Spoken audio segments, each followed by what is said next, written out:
Hello, everyone. This is Hank Gibson from Texas Top Aviation. Welcome to our first video blog.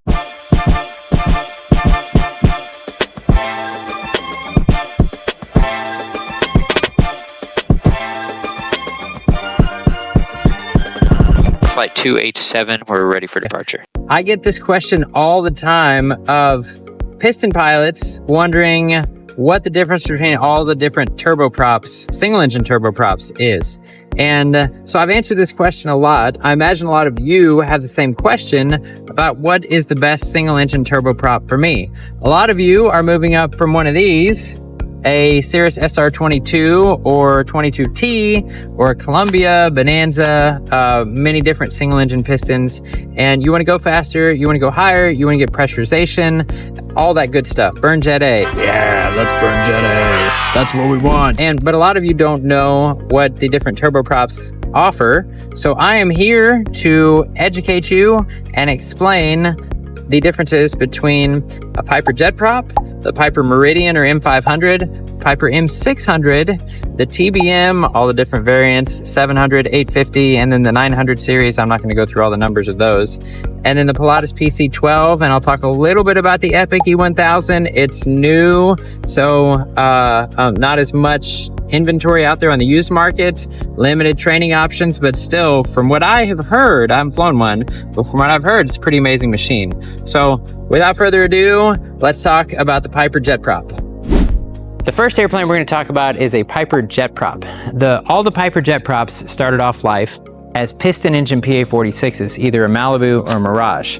Back in the late 90s, a company called Rocket Engineering realized that the piston engine PA-46s did not have great takeoff and climb performance, but they were excellent airframes for high altitude flight. So they put their thinking caps on and decided, oh, why don't we put a turboprop on it? So they took the piston engine off and put a PT6 engine on and called it the Piper jet prop. Two different variants of horsepower. One is the 560 horsepower, which is the jet prop DLX. That's either PT6-34 or -35 engine. And the other one is a jet prop DL, which is the 550 horsepower version, and it's a PT6-21. This is the one I'm standing next to, is a DL. The great thing about the jet props is the efficiency compared to a Meridian. The DLX models burn about 32 gallons an hour, and you're doing 255 to 260 knots at 27,000 feet. The DL is burning 28 gallons an hour at the same altitude. You're going a little slower, like 250 to 255, but good grief, you're burning 28 gallons an hour of jet fuel, and you're hopefully paying $4 a gallon for it. So it is a super efficient airplane and a great power to weight ratio. The jet prop never got a gross weight increase from the original piston engine airframe, so there are some weight limitations to it. You can't load up 6 people and take full fuel and be anywhere close to underweight. So the ideal scenario is 2 people, full fuel, and you can go a long way. The DLX and the DL both have slightly different fuel options. There's what's called a header tank installed in both of them, and you can get a smaller header tank, which you have to if you have a metal prop. This particular one has a composite prop, which allows you to get a slightly bigger header tank. With the smaller header tank, your total fuel capacity is about 150 gallons. With the bigger header tank, your total fuel capacity is about 160 gallons. So if you think about it, burning roughly 30 gallons an hour, you can go a really long way. With 150 gallons, that's 5 hours until you run dry, but still that's 4 hours with an hour reserve, and you're doing 250 to 260 knots. So that's a really good range. Now, because of the efficiency, if you just have a 2-hour trip, then you can take a couple more people, a couple of bags, or if you're throwing some kids in the airplane and you don't have to worry as much about weight, then you can put more payload in the airplane. The next airplane we're going to talk about is a Piper Meridian. It is now known as a Piper M500. Piper changed the name back in 2015 when they went to the G1000 NXI avionics and dubbed it the Piper M500. They were coming out with their M-class airplanes then. Instead of calling them PA-46s, they called them the M series. This particular Piper Meridian is a 2001. It's been significantly upgraded from when it came from the factory. Back then, it had Meggitt instruments in it and at least one Garmin 530, possibly two, and an S-Tech autopilot.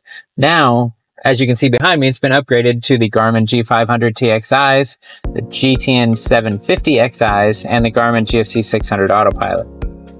This is a very capable airplane now.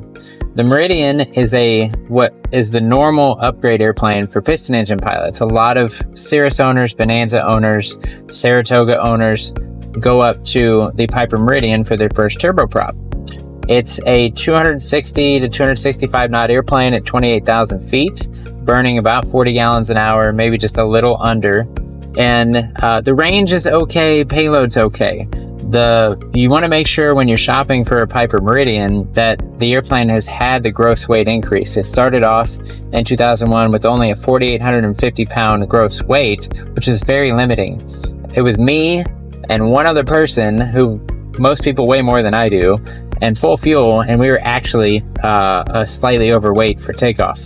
The gross weight increase gave a max takeoff weight of about 250 pounds more, so it made the airplane a little bit more usable, but still, you're maxed out at about 3 people in full fuel. The airplane only holds 170 gallons of gas, which to you piston engine pilots sounds like a lot, but for jet fuel, it's not that much when you're burning 40 gallons an hour. So it gives you about 3.5 hours of range with the reserve. It's a good 2.5 to 3 hour airplane for shorter trips. You're doing 260 knots, so you do get places faster than you would in a Cirrus, but it does have some limiting factors to it. The PT6-42A engine that's in the front of it is a 500 horsepower engine, which is where the M500 name came from. A little model history. Piper had the Meggitt instrumentation from the factory from 2001 to 2005. In 2005, they switched to the Aviation Integra system with the glass panel. Then that lasted until about 2008 or 2009, which is when they switched to the G1000. That lasted until 2014, and then in 2015, they switched to the M500 and the G1000 NXI.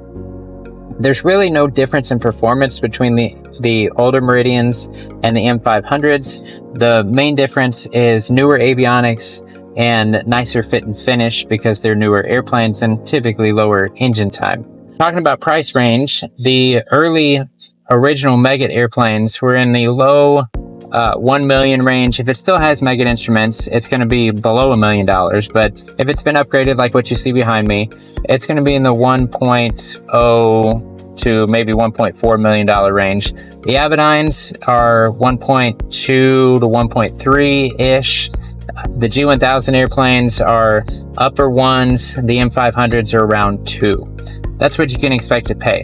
Maintenance, average about $25,000 a year. Just an annual inspection. You'll see when we get to the TBMs that those are phase inspections, which adds a little bit more to the cost, adds a little bit more to the complexity. With the Meridian, it's just an annual, nice and simple. Plenty of Piper service centers across the country as well that can take care of the airplane. One other airplane that I want to talk about before we leave the Pipers is the Piper M600. Now, what Piper did is they realized that the limitations of the Piper Meridian, range, payload, both lacking, and so they redesigned the wing and upped the horsepower of the PT6-42A to 600 and created a much more capable airplane. The M600 now holds 260 gallons of fuel, and it now has a range of almost 5 hours. You're still burning about 40 gallons an hour, and you do about 270 knots in cruise, but it also got a max gross weight increase up to 6,000 pounds. So great payload now, great range, better speed.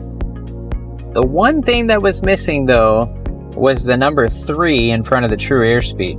So last year, Piper came out with the M700, which they changed the engine on to the PT6-52, which gave you 700 horsepower and 300 knots. And you're only burning 45 gallons an hour in that airplane. That's the overview of the Pipers. Let's move on to the TBMs. The next airplane we're going to talk about is the TBM series. There's the TBM 700 and several variants of that, the TBM 850 and then the TBM 900 series.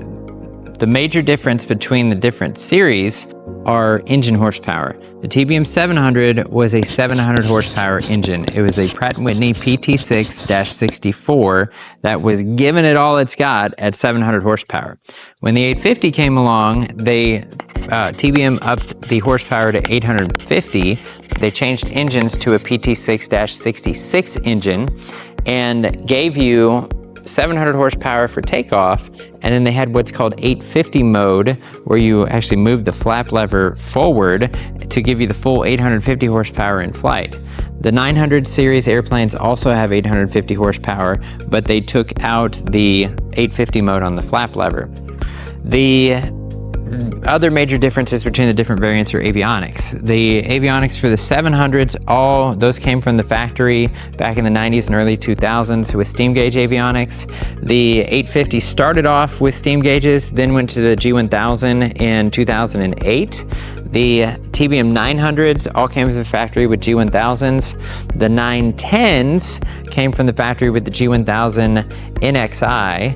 The TBM 930s came from the factory with the G3000. This is the first TBM that had the G3000 in it. When TBM went to the 940, they kept the G3000 system but instituted the auto throttle system and the home safe system, which is their title for Garmin's Autoland system. Then the TBM 960 actually has a FADEC system, and it's a different engine. It's still 850 horsepower, but it's a different Pratt & Whitney engine. And the propellers are variants between 4-bladed props and 5-bladed props, so you'll see both. A lot of the 700s have been upgraded to the new Garmin G600 TXI, PFD, MFD engine gauges, the GTN 750, the GFC 600 autopilot. A lot of those have been upgraded. The early 850s, the 2006 and 2007 models, also a lot of those have been upgraded from the steam gauges and the Garmin 530s that were in them to newer Garmin retrofit avionics. What's behind me is a TBM 900. This particular TBM 900 has been upgraded from the stock G1000 to the G1000 NXI, and you'll see that a lot too in 850 series airplanes, 900 series airplanes, and then of course the 910, which TBM still makes, went to the G1000 NXI from the factory. So currently in production are the TBM 910 and the TBM 960. So let's talk performance. The TBMs, all of them are a step up from the Pipers. Definitely big step up from the Piper jet prop. Definitely a big step up from the Meridian or M500. It's like a quarter to a half step up from the M600, and it's kind of an even shake between the TBM 960 and the Piper M700. What do I mean by that? So speed-wise, the TBM 700s, which actually are going to be anywhere from $1 million to $2 million, are going to be the most expensive ones, and those are going to be the TBM 700 C2s, which are the last 700 models that TBM made. Those are going to give you about 280 knots. You're gonna have, those hold about 280 gallons, so 280 makes the math easy. They burn at cruise at flight level 300 if you're an RVSM. If you're not, flight level 280 is your top end. They're gonna burn about 55 to 60 gallons an hour on the fuel burn side. Good, decent payload, full fuel. You only have about 300 to 600 pounds, but we're talking 280 gallons of gas. So you don't need all that fuel for a lot of the trips, and you can take out gas and put people in.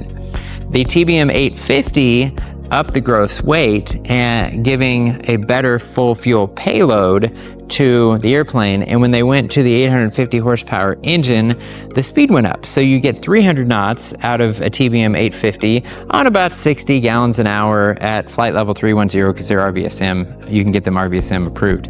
Then the TBM 900 series, you're around 315 on the speed, maybe 320. And I'm talking Texas numbers here. We're always hot. We're above standard here in Texas. Those of you up north in Canada, you are going to be, you're going to see some better true airspeed numbers because you've got typically standard or cooler temperatures. And that 315 knots, that's still about the same fuel burn as the 850 at 60 to 65 gallons an hour at flight level 310. Where did the extra speed come from? Well, if you look here, the tip of the wing has winglets on it. So TBM made some aerodynamic changes that gave the airplane a little bit more speed, and which of course enhances performance, makes you go faster, get there faster, etc. And the TBM 900s have the best useful load, the highest gross weight, and that allows you to carry the most people, bags, etc. to wherever you're going. Still 6 seats, they all have 6 seats though. So let's talk about maintenance. This is where the Pipers actually shine a little bit more than the TBM. So a jet prop, a Meridian, M500, M600, probably the M700. We don't have a lot of numbers on the M700 for averages yet, but I'm assuming it's probably about the same as the M600. Those are all going to average about $20,000 to $30,000 a year in maintenance. Now, of course, your hot section year is going to be more. If you have an older Meridian that's getting close to overhaul, obviously that year's going to be more too. But the TBMs, if you and the best way really to plan for maintenance with any turboprop is to make your own engine and airframe programs. So every hour you fly, figure out what the engine reserve or airframe reserve is, and then just put that into a bank account, and then that way you have it there and ready whenever maintenance is due. And with the TBMs, the best bet is to shoot for about $50,000 or $60,000 a year. That's a good average on maintenance. What the folks at the TBM salespeople tell me is, if you plan for $50,000 or $60,000 a year, you'll never be under. You'll never have to write an extra check for more maintenance. But if you plan that, then sometimes you may be over and have some bonus that you can just put into the next year. With the TBM, there are phase inspections, and this is a little bit confusing. All the Pipers have annual inspections no matter how many hours a year you fly. The TBMs, you have to do an inspection either every 200 hours or every year. And most owner pilots don't get to 200 hours in a year, especially in a 300 knot airplane. So most owners end up doing the yearly inspection. And there's an A inspection, a B inspection, and a C inspection. The way the rotation goes is there's an A, a B, another A, and then a C. The C is the big one. It's only every 4 years, and it's the most expensive. Different shops have different labor rates and such. So for the A, you can expect less than $10,000. The B, you can expect around $10,000. And the C, you can expect around $15,000. That's the inspection. And when they're done yearly, they're called pluses. So you'll hear A plus, B plus, C plus. Those are when they're done yearly. That is not including the squawks. That is just the base rate inspection to figure out what's wrong with the airplane. Once you get the squawk list, that's where some of the more pricey items come in with the TBM. Parts come from France, so they can be more expensive. Now, should that stop you from buying the airplane? If you have the budget and you plan properly, no, because the TBM's a fantastic airplane, especially if you're moving up from a Meridian. It's a better jump to go from a Meridian to a TBM than a Meridian to an M600. The M600 is going to be slightly better price, but a lower purchase price. But the TBM gives you a roomier cabin, gives you more baggage areas. You actually get to keep the same, the nose baggage area that you have on the Piper jet prop that you don't have on the M500, M600, M700. You have a massive baggage area in the back of the airplane. And the greatest thing is the ceiling right here above the pilot is much higher above the pilot's head in the TBM than in the Pipers, so you don't bang your head quite as much as in turbulence as you do in the Pipers. So the TBM, in this guy's opinion, Hank Gibson's opinion, don't anybody shoot me, is a better airplane than an M600. Jury's out on the M700. I haven't flown it yet, so couldn't tell you, but the numbers on the M700, like we talked about, I mean, 300 knots on like 45 gallons an hour, that's pretty good. In this TBM 900 behind me, you're doing 315 on about 60 gallons an hour. So, I mean, it's pretty good. Nice. But I haven't flown an M700 yet. I have flown the TBM, and I do like the TBM as a step up from the Pipers. So that's my spiel on the TBMs. Finally, let's talk about price of the different TBM models. So I mentioned earlier the TBM 700s, there's an A, a B, there's a C1 and a C2. Those range, the 700s range from about $1 million up to $2 million if they've been completely updated. The TBM 850s, the 2006 to 2007 models that started off life as steam gauges, those are actually a pretty good buy. You can get those for around $2 million depending on how much time is on the engine, what the upgraded avionics are. So that's a really good spot to be in because you get all the advantages of the TBM 850, faster speed, more horsepower, better useful load, higher gross weight, but you get them at a lower price. The G1000 TBM 850s, those are like 2.2 up to 2.6 or 7, depending on how much time's on the engine on those. The 900s start around 3 million, and then everything goes up from there. The 910s are mid 3 range, the 930s are upper 3 range, the 940s are in the 4s, and then a brand new 960, I believe currently is about 5.5 million.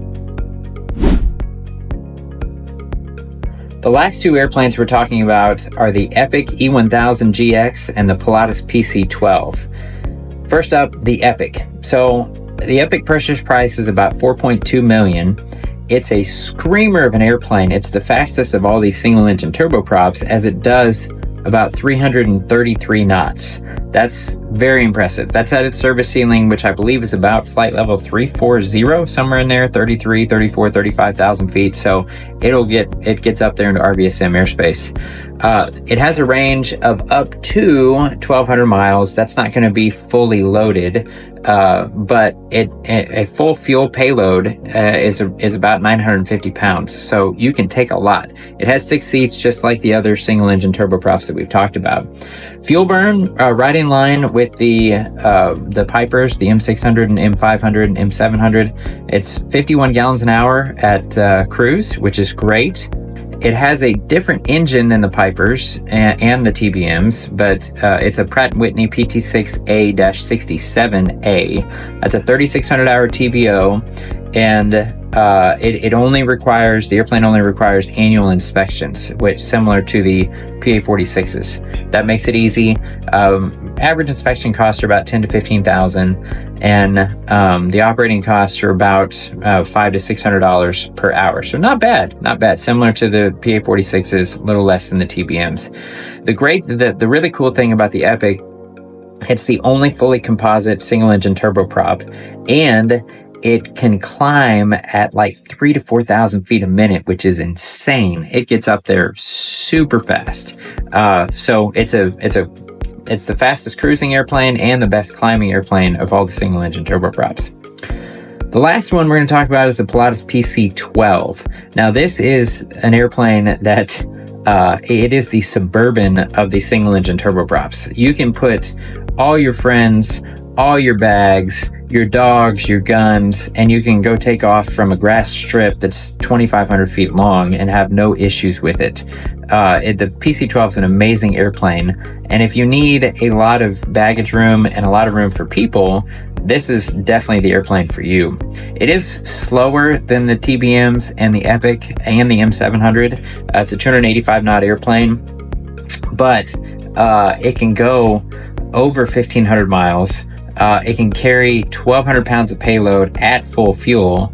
You're burning more than any of the other turboprops. You're burning 77 gallons an hour, but you're getting a whole lot of bang for your buck there. It also has a Dash 67 engine, but it's a Dash 67P, and the overhaul on that one's every 3,500 hours. The difference in overhaul cost, by the way, is the Pilatus has about a $350,000 overhaul cost. The Epic is between $400,000 and $500,000. The nice thing about the Epic is it hasn't been around for that long, so I believe it just got certified around 2020, maybe a few years before that. But none of those engines are going to be anywhere near the 3,600 hour TBOs. The Pilatuses, a lot of them get flown a lot, so they could be on their second engine depending on how old the airplane is, and they're newer ones won't be near TBO, but older ones could be, or they could be on their second engine, which could mean a good value. The PC-12, it also requires annual inspections. There are hourly inspections for different components based on cycles and hours, but overall, the base routine inspection is an annual. The annual inspection costs between $20,000 and $30,000, so it is more expensive than the Epic, and more expensive than almost any of the other turboprops as well. And the operating cost on those is about $11.80 per hour on the PC-12s. I think I mentioned it, but the Epic, their inspection costs are around $10,000 to $15,000 for the annual. And an Epic is about between $4 and $4.5 million. I believe a brand new one is $4.5 million. Used ones are going to be in the high threes, low fours. The PC-12s vary kind of wildly. There's some older ones from the early 2000s that are going to be in the $3 million price range, whereas a brand new one is about $7 million. So varying prices for different budgets, and varying airplanes for different missions too. So the Epic is the fastest out of all of them. The Pilatus will carry the most weight and put as many people as you can in there. But jet props are great starting turboprops. M600s are good happy mediums. And then if you want 300 odd airplanes, then the M700, the TBM 850s and above. So now you are fully educated on all the single engine turboprops. Yes, I know there's a couple more out there, but don't ask me about comp airs and lance airs. Not my expertise. But these are the most popular single engine turboprops, and they're the typical step up airplanes from the piston that you may be flying right now. If you have specific questions, thoughts, comments, tell us your favorite airplane that we've talked about today, put it in the comments section. And if you do have other specific questions that you'd like addressed, definitely reach out to us. Our information will follow here shortly. Thanks for watching.